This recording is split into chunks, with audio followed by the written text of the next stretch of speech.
आप सभी को नमस्कार। आज हम पद्म पुरस्कार 2022 की चर्चा करेंगे। इस वर्ष राजस्थान के 5 व्यक्तियों को भी पद्म पुरस्कार दिया गया।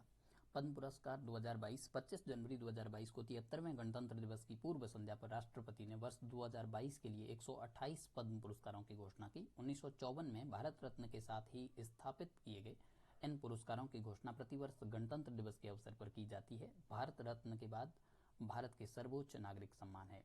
ये 3 श्रेणियों में दिए जाते हैं: पद्म विभूषण असाधारण और विशिष्ट सेवा के लिए, पद्म भूषण उच्च क्रम की विशिष्ट सेवा के लिए, पद्मश्री प्रतिष्ठित सेवा के लिए। किन किन विषयों या क्षेत्रों के लिए दिया जाता है? ये पुरस्कार विभिन्न विषयों क्षेत्रों जिनमें सार्वजनिक सेवा का एक तत्व शामिल होता है, अर्थात कला, सामाजिक कार्य, सार्वजनिक मामले, विज्ञान व इंजीनियरिंग, व्यापार एवं उद्योग, चिकित्सा, साहित्य व शिक्षा, खेल, सिविल सेवा इत्यादि के क्षेत्र में प्रदान किया जाता है। कुछ तथ्य इससे संबंधित है। विजेताओं को एक पदक तथा राष्ट्रपति द्वारा हस्ताक्षरित एक प्रमाण पत्र प्रदान किया जाता है। पद्म पुरस्कार कोई उपाधि नहीं होती है। अनुच्छेद 18 के तहत उपाधियों का अंत कर दिया गया है। पद्म पुरस्कार से सम्मानित व्यक्ति को पुरस्कार प्रदान किए जाने के 5 वर्ष, कोई भी अगर एक पुरस्कार पद्म सम्मान में कोई एक पुरस्कार प्रदान किया जाता है तो 5 वर्ष बाद ही इससे उच्च श्रेणी का कोई पुरस्कार दिया जा सकता है। एक वर्ष में 120 से अधिक पुरस्कार नहीं दिए जा सकते हैं, किंतु इस संख्या में मरणोपरांत पुरस्कार या अनिवासी भारतीयों और विदेशियों को दिए जाने वाले पुरस्कारों की गणना नहीं की जाती। पुरस्कार विजेताओं का नामांकन: भारत का कोई भी नागरिक पद्म पुरस्कार के लिए संभावित प्राप्तकर्ता को नामित कर सकता है। कोई व्यक्ति स्वयं को भी पद्म पुरस्कार के लिए नामित कर सकता है। सभी नामांकन ऑनलाइन किए जाते हैं। नामांकन पर विचार करने के लिए संभावित पुरस्कार प्राप्तकर्ता द्वारा किए गए कार्यों के विवरण सहित एक 800 शब्दों का एक निबंध भी जमा किया जाता है।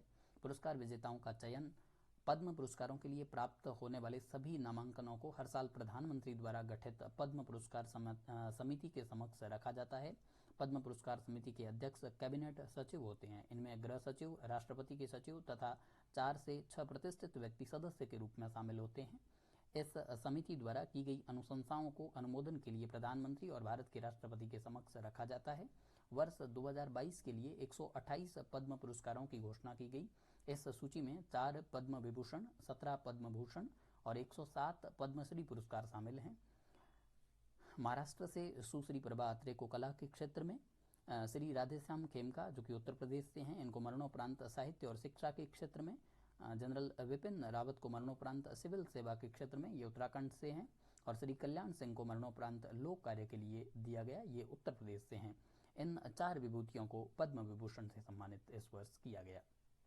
कुछ अन्य तथ्य इस वर्ष के पद्म पुरस्कारों को लेकर: पद्म पुरस्कार प्राप्त करने वालों में 34 महिलाएं और इस सूची में 10 व्यक्ति हैं जो विदेशी, NRI, PIO और OCI श्रेणी के अंतर्गत आते हैं, और 13 व्यक्तियों को इस वर्ष मरणोपरांत ये पद्म पुरस्कार प्रदान किए जाएंगे।